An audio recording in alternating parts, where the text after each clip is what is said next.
In nomine Patris et Filii et Spiritus Sancti. Amén. Sancta María, sede sapientiae, ora pro nobis. Comenzamos la tesis 25 sobre María, la Virgen Santísima, como la Madre del Redentor. Como en esta tesis, al igual que en otras ocasiones, tenéis una división en 3 grandes bloques. Ante todo, la Virgen María, Madre de Dios, y aquí vamos a recordar cómo desde toda la eternidad Dios elige a la Virgen Santa María para ser digna Madre de Dios y la primera discípula. Ahí trataremos el tema de un poco la Virgen María en la historia de la salvación, la maternidad divina y su virginidad perpetua, y luego pasamos a la perfecta redención de la Virgen María. Para este fin, en previsión de los méritos de su Hijo Jesucristo, la hizo inmaculada y santa y le concedió ser asunta al cielo en cuerpo y alma como modelo perfecto de la humanidad redimida. Fijaos que si antes teníamos los dogmas de la maternidad divina y la virginidad perpetua, aquí tenemos el de la Inmaculada Concepción y la Asunción en cuerpo y alma a los cielos. Y por último, desde el cielo acompaña con amor materno a su Iglesia, de la que es madre y modelo, e intercede ante su Hijo en favor de los hombres. Allí hablaríamos de la intervención de la Virgen Santísima en favor de toda la Iglesia, de la humanidad, y el título este de María, Madre de la Iglesia.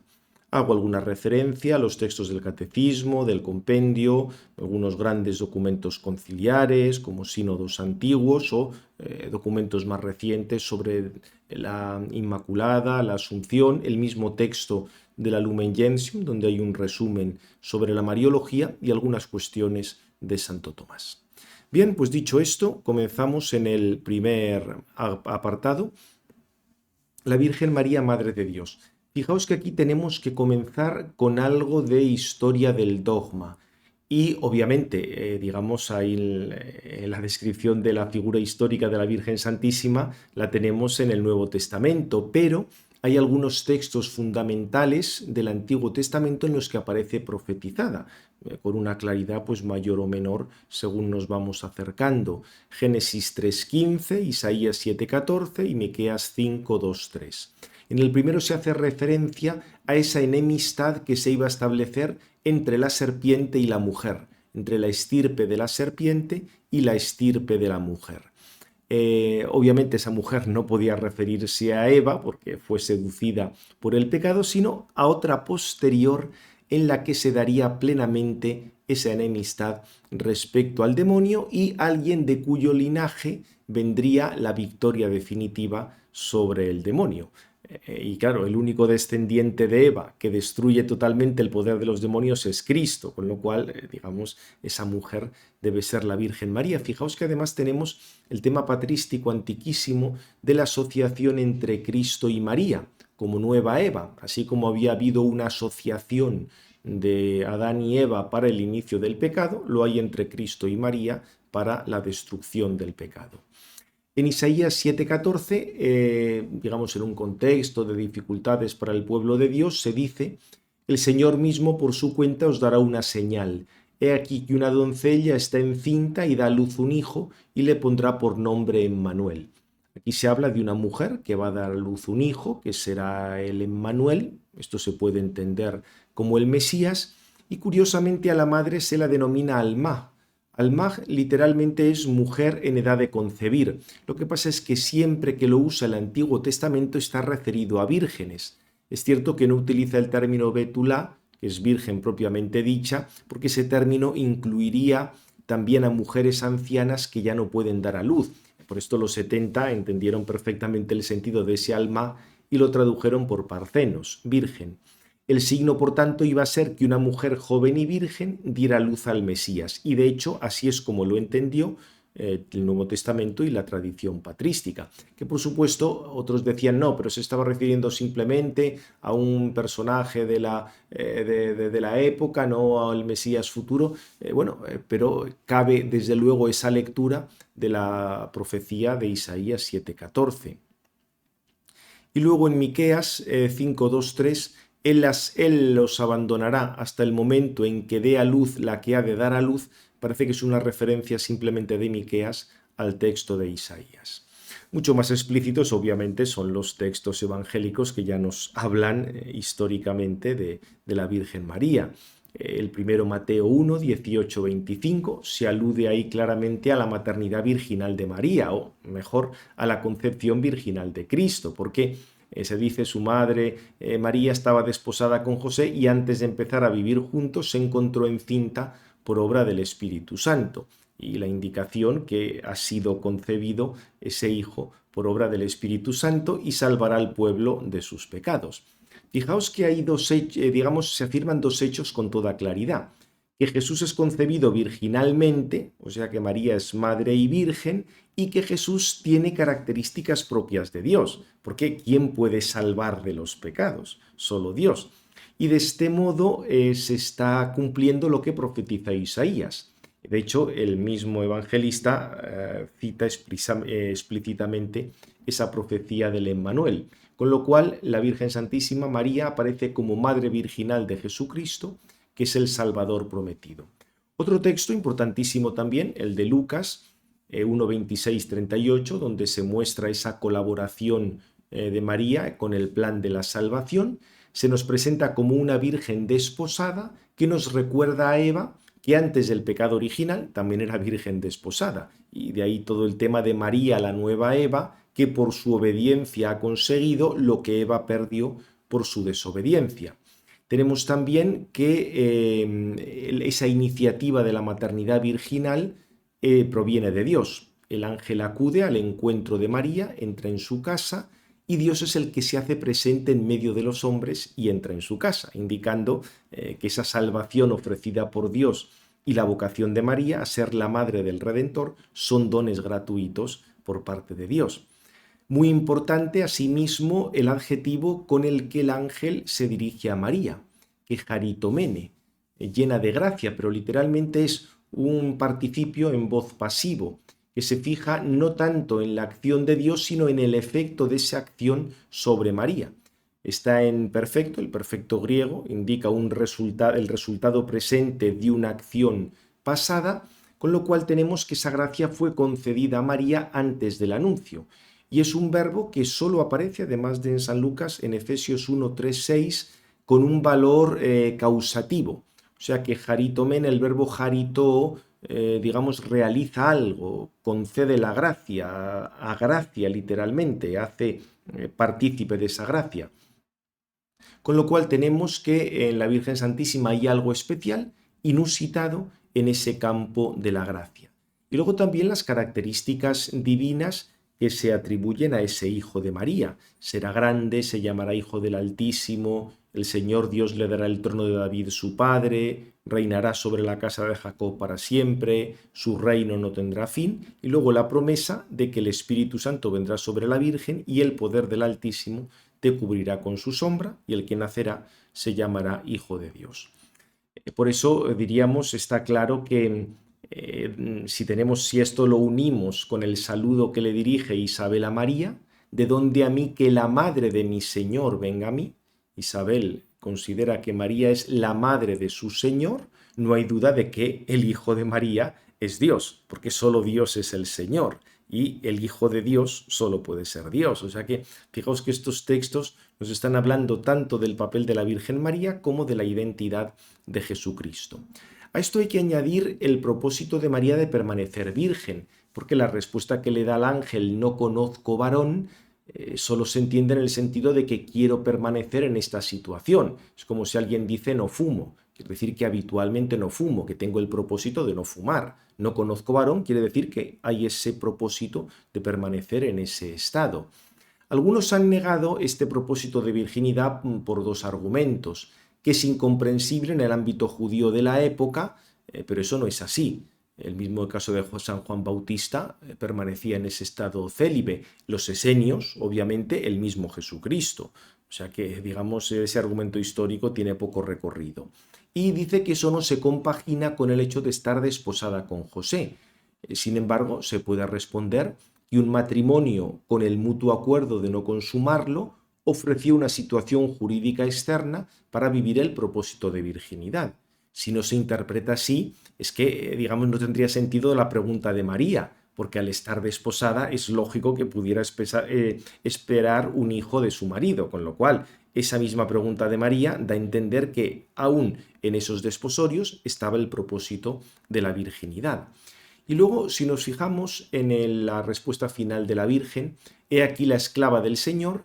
Esclava lo podemos ver un poco en la línea del siervo de Yahvé, del profeta Isaías, o sea, aquel que está llamado a ejercer una misión salvadora única en favor del pueblo de Dios. Eso se va a cumplir en Cristo, pero está ya preparado en la Virgen María. Con lo cual, la Virgen Santísima sería el instrumento elegido por Dios para esa salvación. Ella va a colaborar de una manera única.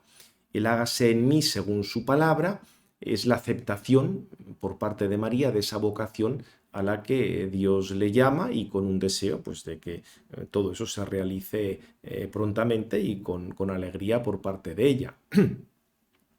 De hecho, luego en la visita a Isabel y el canto del Magnificat aparece la conciencia de María de las grandes obras que Dios ha realizado en ella. Y fijaos que en todos los relatos de la infancia el papel de la Virgen María es muy relevante, no hay motivos para negar su historicidad. Además tenemos que los evangelios, o sea, el que los evangelistas los presenten quiere decir que le daban importancia a estas cosas. Si nos fijamos en otros escritos, en los de San Juan, tenemos la perspectiva de María en relación con los discípulos. En las bodas de Caná, el evangelista dice que este fue como el signo modelo de todos los otros milagros de Jesús. Y ahí aparece la Virgen María con los discípulos. Y en ese milagro se está pasando de la antigua alianza a la nueva alianza, del agua de las purificaciones al vino que estaba prometido para la época del Mesías. Y ahí la Virgen María va a desempeñar el papel de ese Israel fiel que quiere hacer lo que Dios ordene. La indicación de la Virgen a aquellos servidores, haced lo que Él os diga. Y también un poco en paralelo con esto, tenemos el pasaje de la Virgen al pie de la cruz, en Juan 19, 25, 27, donde aparece esa doble misión de María. Él debe considerar al discípulo como su hijo y el discípulo tiene que considerarla como su madre y recibirla entre los bienes más preciados. En este contexto es en el que se describe esa nueva humanidad que está naciendo al pie de la cruz, o sea, ese nacimiento de la Iglesia al pie de la cruz, y ahí la Virgen María tiene un puesto esencial. Acordaos que esta idea de que la Iglesia nace al pie de la cruz es antiquísima, En Tertuliano por lo menos ya está atestiguada y probablemente sea anterior. Otro pasaje parecido es el de Apocalipsis 12, donde aparece esa mujer en el trance de la luz entre grandes dolores, y esa mujer estaría representando el Israel fiel, la Iglesia, y se puede aplicar a María. Pero no, ese parto doloroso no es el del nacimiento del Mesías en Belén, sino el alumbramiento de la Iglesia al pie de la cruz. Ahí de nuevo tenemos la figura de la serpiente, de ese dragón que se opone a la mujer y a su descendencia, aunque la mujer, diríamos, es llevada al desierto, es salvada de todas esas asechanzas, pero en esa figura femenina, diríamos, se concentran varias imágenes y una de ellas es la de la Virgen María. Bien, dicho esto, respecto a, digamos, estos textos más bien generales de la Virgen en la historia de la salvación, si apuntamos alguna de las verdades fundamentales, la más importante es la maternidad divina. Aquí tenemos un texto muy claro, Gálatas 4:4, donde se dice que Dios envió a su Hijo hecho de una mujer, dando a entender que el Hijo preexistía y que, digamos, la mujer, la madre, va a intervenir para que adquiera la naturaleza humana. Algo de esto se dice también en Romanos 9:5, cuando se dice que Cristo procede de los israelitas según la carne y es Dios bendito. Tenéis, por tanto, la persona divina de Cristo, que esto está en íntima relación con la maternidad divina de María. O en Lucas 1:35, cuando se dice que el que va a nacer es hijo de Dios, o lo que hemos indicado ya, Isabel llama a la Virgen María la madre de mi Señor. Y esa consideración del Mesías como Señor. Recuerda también un poco diríamos, el relato de la visitación, el relato del traslado del Arca de la Alianza. Respecto a indicaciones de los padres de la Iglesia, San Ignacio de Antioquía, fijaos, inicios del siglo II, tenemos referencia que Jesucristo, que es Dios, ha sido gestado por María, lo mismo luego San Justino y San Ireneo, frente a docetas y gnósticos, insisten en que el Verbo había recibido verdadera carne de María. Respecto al término Madre de Dios, surge en ambiente alejandrino, probablemente en el siglo III y ya claramente en el siglo IV, aunque ya os he dicho que antes el término Madre de mi Señor es bíblico, o sea que esto era simplemente una equivalencia. La definición diríamos, de la verdad de fe de María como Madre de Dios, que ya digo, estaba en la Escritura, pero el ponerlo claramente se debió a la herejía de Nestorio, porque Nestorio quería considerar a la Virgen María simplemente como Madre de Cristo y no Madre de Dios, porque al insistir en la dualidad de las dos naturalezas, las entendía como si fueran dos personas, o una persona que viene de juntarse dos personas. Por eso no, digamos, en Nestorio no queda claro que el Verbo eterno sea el sujeto último, sea la persona de Cristo. Por eso para Nestorio el término de la generación de María sería simplemente el prosopon, la persona de la unión, como si dijéramos que la persona de Cristo es la unión de dos personas, la humana y la divina, y en ese sentido María sería solo madre de Cristo, pero no madre de Dios. Como mucho sería portadora de Dios y madre de Cristo. El concilio de Éfeso no aceptó nada de esto y explicó claramente que no, que es madre de Dios, y ya digo, esto quedó claro desde entonces, incluso en el siglo XVI, cuando hubo algunos, dentro de las herejías protestantes, hubo algunos, los unitarios, que negaban la Trinidad. Paulo IV volvió a reiterar que María es verdadera madre de Dios, pero ya digo, eso estaba claro desde muchísimo antes. Fijaos que aquí casi tan interesante como estas cuestiones mariológicas es el aspecto cristológico, porque el negar que María es madre de Dios en el fondo es no reconocer que Cristo es verdadero Dios y verdadero hombre. Quienes reducen a Cristo a una persona humana en la que Dios está pues así muy presente, siempre encontrarán problemático decir que María es madre de Dios. Hay que decir que la única persona de Cristo es la persona divina. No hay una persona humana en Cristo, hay una naturaleza humana, pero no una persona humana como ya hemos visto. Entonces, María es madre de Dios porque su acción generativa tiene como término personal la persona del Verbo. Esa persona ya es preexistente y eterna. Lo que pasa es que esa persona asume en el seno de María una naturaleza como la nuestra, la une hipostáticamente y desde la concepción el sujeto último de responsabilidad en Cristo es el Verbo eterno. Por tanto, diríamos, el término de esa generación es la persona del Verbo que ya existía, que recibe esa nueva naturaleza. Por tanto, la Virgen María es Madre de Dios. Bien, otra verdad de fe, que de nuevo ya hemos dicho que está en la Escritura, pero fue también proclamada solemnemente, es la virginidad perpetua.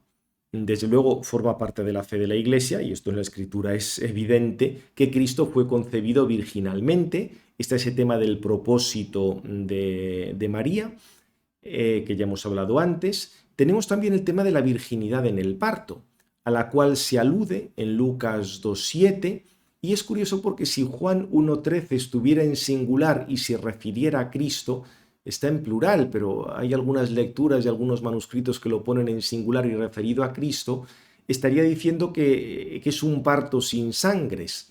O sea, porque tal como tenemos ahora Juan 1:13 dice que los que han nacido de él no han nacido ni de la carne ni de la sangre, etc. Pero si, digamos, si fuera, lo que pasa es que hay variantes en algunos códices, lo ponen en singular, el que ha nacido de él ha nacido sin sangres, estaría aludiendo al parto virginal. En cualquier caso, lo que quiere decir, fuera esa la lectura auténtica o no, que algunos copistas entendieron que en efecto ya el parto había sido sin sangres. Y lo mismo en Lucas 1:35, cuando dice que nació santo. Es un neutro que puede tener el valor de adverbio. Nació santamente y por tanto sin impureza legal.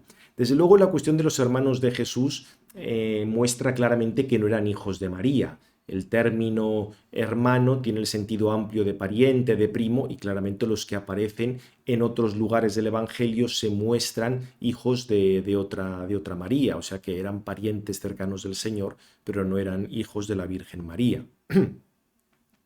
Es interesante también que frente a paganos y judíos, los primeros padres insistieron en la concepción virginal y era una verdad aceptada desde el principio. Lo que sí se puso en duda fue el tema de la virginidad en el parto. En concreto, Tertuliano, para oponerse a algunos marcionitas, una variante del gnosticismo, y asegurar la naturaleza humana de Cristo, decía que el parto, pues eso había sido un parto normal, pero gran parte de los padres, la mayoría, defendió el parto virginal, y quien negó el parto virginal fue Joviniano, quien precisamente fue condenado como hereje en un sínodo romano en el 393 y luego otro sínodo romano del 649, esta de especial autoridad porque tuvo que confirmar un concilio ecuménico, hablaba de esa virginidad también en el parto. Por tanto, tenemos esa fórmula que presenta a María como siempre virgen.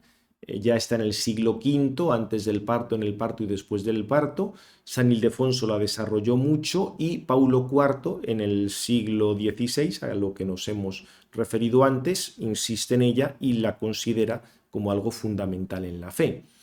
En el siglo XX, obviamente, no han faltado autores que hayan querido negar la concepción virginal, diciendo que era un mito, porque claro, no pueden aceptar que Dios intervenga en la realidad física.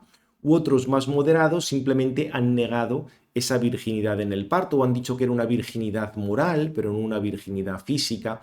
En realidad, todos estos lo que están rechazando es que Dios pueda intervenir en el mundo de un modo milagroso, pero ese presupuesto hemos visto ya que es algo que carece de sentido tanto respecto a la razón como mucho menos respecto a la fe. Por otra parte, fijaos que la integridad en el parto tiene también un sentido mucho más profundo de lo que parece, y es relacionar la entrega virginal de la Virgen María con la realidad física del cuerpo de la Virgen María, y al mismo tiempo ofrecerle a ella un motivo de credibilidad, digamos que se une a su fortaleza en la fe en los momentos difíciles. O sea que el tema del parto virginal tiene muchas más, digamos, es mucho más profundo de lo que puede pensarse en un primer momento. Bien, pasamos al segundo bloque, después de haber hablado de la Santa María como Madre de Dios y su virginidad perpetua, el tema de la redención de la Virgen María. Aquí hay que hablar en primer lugar de la Inmaculada Concepción y la plenitud de gracia. De hecho, en Génesis 3:15 ya habíamos visto esa contraposición entre María y el pecado, y el término llena de gracia, literalmente gratificada, objeto de la acción de la gracia, de Lucas 1:28, nos está hablando de una intervención del todo especial. Al mismo tiempo, si consideramos a María como una nueva Eva, junto a Cristo nuevo Adán, hay que pensar en una participación especial de la redención que va a excluir todo pecado. En Oriente esto se formuló con el apelativo de toda santa o inmaculada, pero sin precisar la cuestión respecto a qué pecados. En Occidente, digamos donde había tenido más desarrollo todo lo referente al pecado original, ya desde el siglo IX se comienza a difundir la fiesta de la Concepción de María. Lo que pasa es que, digamos, a veces partían de algún relato apócrifo de la curación de la esterilidad de Ana, pero el objeto de la fiesta era sobre todo no tanto la acción milagrosa de la concepción para que fuera concebida la Virgen María, sino el resultado de esa concepción. O sea que María había sido concebida libre de cualquier pecado. Es cierto que había, hubo oposición a este dogma por dos motivos teológicos. La cuestión era el tema algunos explicaban la transmisión del pecado original por una generación natural realizada con concupiscencia. A veces en algunos tenían la idea de que el feto recibía una cualidad mórbida que contaminaba el alma cuando se infundía, precisamente por causa de esa concupiscencia. Por eso pensaban que cualquier persona concebida por un acto conyugal necesariamente compartiría el pecado original.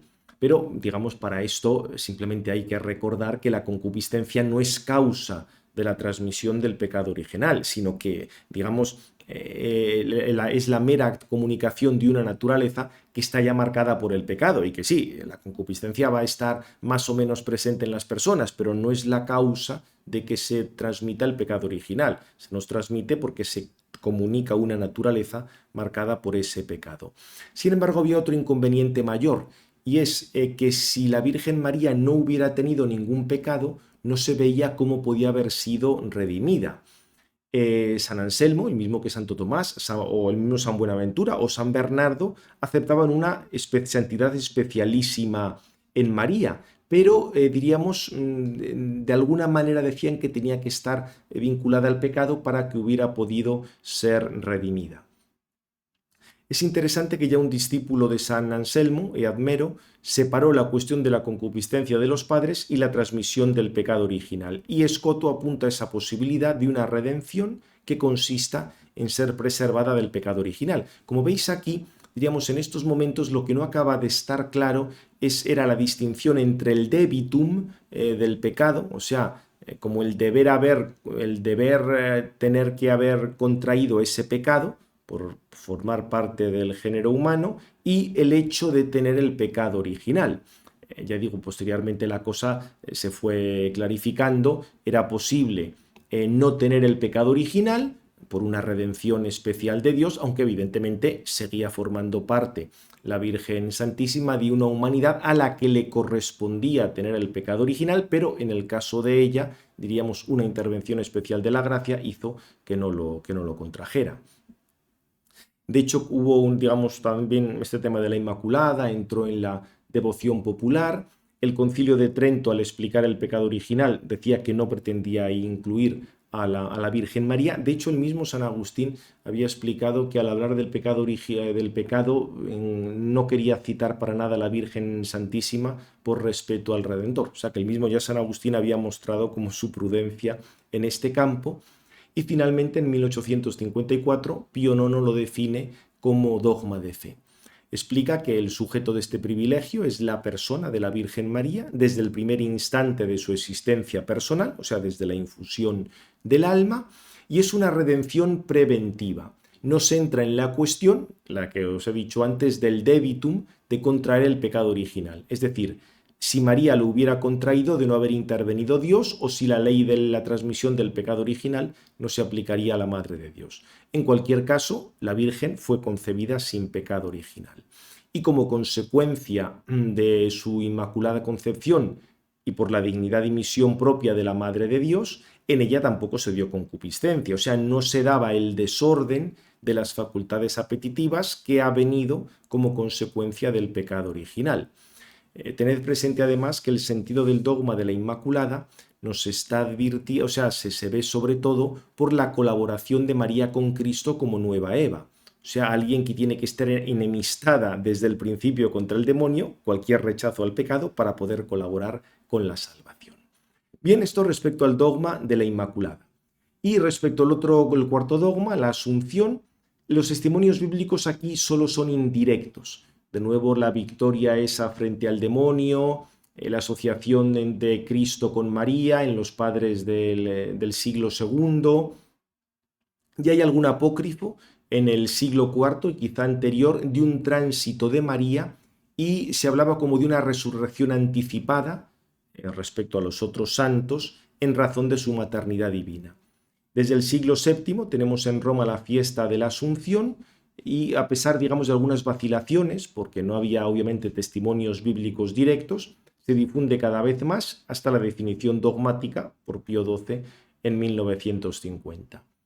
En esa fórmula simplemente se dice que terminado el curso de su vida terrena, no se precisa si murió o no, aunque la mayor parte de la tradición así lo entiende, y se entiende por ahí, digamos, la definición de asunción sería la glorificación en cuerpo y alma. No es una cuestión de una traslación local, sino un cambio del estado de ese cuerpo. Obviamente, este dogma nos previene frente a las teorías de la resurrección en la muerte. Estos que dicen que no, cuando el cuerpo está aquí ya muerto, pero en realidad ha resucitado, no. Si hay resurrección, quiere decir que el cuerpo es transformado y recibe una nueva vida. No es que quede ahí el cadáver y digamos ya que ha resucitado. En la Virgen Santísima, por su asociación a Cristo, se anticipa lo que sucederá con el resto de los salvados. Es interesante que la Congregación de la Fe, en el documento que hizo sobre escatología, decía que había que rechazar las enseñanzas escatológicas que supusieran minusvalorar el dogma de la Asunción. Si se dice que todos resucitan en el momento de la muerte, pues ya me diréis lo que quiere decir la Asunción, absolutamente nada. Pero como lo de que todos resucitan en el momento de la muerte es falso, en el caso de Cristo, obviamente se da esa resurrección, el cuerpo es glorificado, la tumba queda vacía, y en el caso de la Virgen Santísima lo mismo, ese cuerpo es glorificado. Y ya por último hablamos como Santa María, madre y modelo de la Iglesia. El tema de la Virgen Santísima como modelo de la Iglesia, recordad que por una parte la Virgen es miembro de la Iglesia porque ha recibido de Cristo, solo que de una manera superior al resto, es solidaria con la estirpe de Adán, ha sido redimida por Cristo, pero no como un redimido más, sino va a tener una función del todo especial. O sea que no solo es miembro de la Iglesia, sino tipo y modelo de la Iglesia. Tipo es el conjunto de caracteres que resume algo de una manera ejemplar. En ese sentido, personas del Antiguo Testamento son tipo de lo que va a suceder en el Nuevo Testamento. Y modelo indica una representación ideal de lo que se va a hacer. María es tanto tipo como modelo, porque ha precedido la inauguración de la Iglesia por Cristo y tiene cualidades que adornan a la Iglesia, como la virginidad, la maternidad o la santidad. Y de aquí hay que dar el paso a, ya en último apartado, María como madre de la Iglesia. Esto fue declarado por Pablo VI en el Vaticano II. No aparece en el texto del Vaticano II, pero cuando se publicó la Lumen Gentium, en ese discurso, Pablo VI añadió este título. Porque la Iglesia es la continuación de Cristo y a ella se extiende la maternidad de María. María es madre de Cristo, la Iglesia continúa a Cristo, pues María también continúa su maternidad respecto a la Iglesia. Por supuesto que en San Pablo, 1 Timoteo 2,5, se habla de un solo mediador, pero como ya vimos en la tesis anterior, esto no excluye mediaciones subordinadas y desde la antigüedad se ha empleado el término medianera aplicado a la Virgen Santísima. Tenemos ahí esa colaboración especialísima de la Virgen Santísima a la redención por su sí. O sea, todo el tema de lo de que se ha hablado de la corredención de la Virgen María, la cuestión está en cómo plantearlo, o sea, qué palabra utilizar, pero la idea de que hay una colaboración única de la Virgen Santísima para la salvación y que eso afecta a todos los que venimos después de ella es muy claro.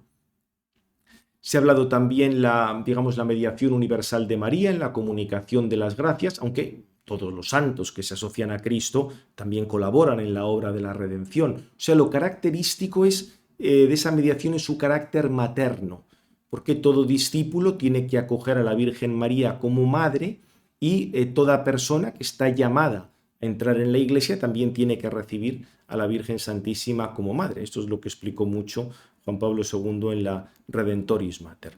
Podríamos apuntar también a la realeza de María, subrayada por Pío XII, con ese fundamento en las figuras femeninas asociadas al rey en el Antiguo Testamento y que inspiran, o sea, y que en el fondo esto se integra en la antigua noción patrística de María como nueva Eva y que esa misión de la Virgen Santísima continúa asociada ya por siempre a Cristo.